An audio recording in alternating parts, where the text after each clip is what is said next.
Salut, salut, c'est le Benin de Yingui. Alors, je suis à vous aujourd'hui pour parler de l'affaire Niat Defendi Marcel qui serait sous n'est-ce pas, soins intensifs dans un hôpital européen qui aurait été évacué pour des raisons médicales et qui serait même sous assistance respiratoire.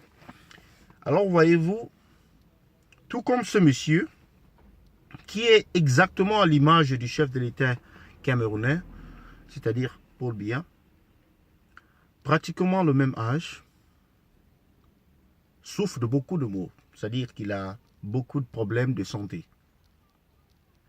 Et c'est à l'image de cet homme que nous pouvons, n'est-ce pas, comprendre ce qui se passerait même avec notre président actuel, dont les informations médicales sont très top secret, dont on ne divulgue pas, on ne lâche rien.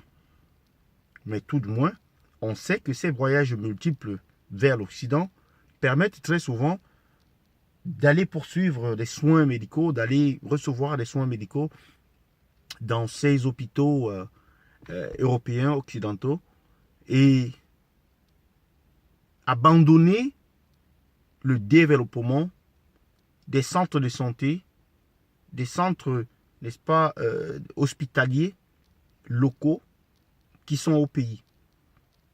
Parce qu'il faut se retrouver dans une situation de crise sanitaire pour comprendre que pour faire un scanner, il faut faire des acrobaties. Pour faire la dialyse, il faut faire des acrobaties. Pour, je ne sais pas, pour une opération comme celle au niveau du cerveau, de la tête, pour enlever des tumeurs, il faut vraiment faire ce qu'on appelle une vraie gymnastique. Alors, ces personnes qui dirigent le pays depuis si longtemps ont là un système, c'est-à-dire une preuve de l'échec monumental sur le plan de la santé, comme si les autres secteurs se portaient bien. Les autres secteurs ne se portent pas bien, mais ne serait-ce que sur le plan de la santé, un échec criard. Sur le plan de l'éducation, pareil. Sur le plan des infrastructures, c'est-à-dire les routes, pareil. Sur le plan, ce Niat Defendi a amassé une fortune colossale. C'est le monsieur qui est le seul sous-traitant en ce qui concerne la Sonel. Dans tous ces poteaux électriques, vous voyez, les poteaux en bois, il est le seul qui a, n'est-ce pas, monopolisé ce marché parce que personne d'autre n'a pu obtenir une accréditation pour le faire.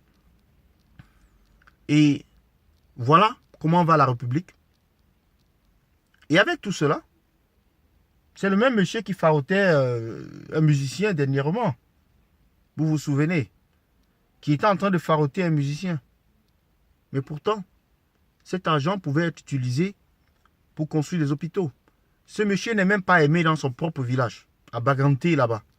Il n'est pas aimé dans son propre village, dans sa propre zone. Il a des problèmes avec tout le monde là, même les chefs du village, et même les populations, il est détesté. Mais c'est le genre de personnes qu'on a comme leader au Cameroun. Et on nous demande de les renouveler.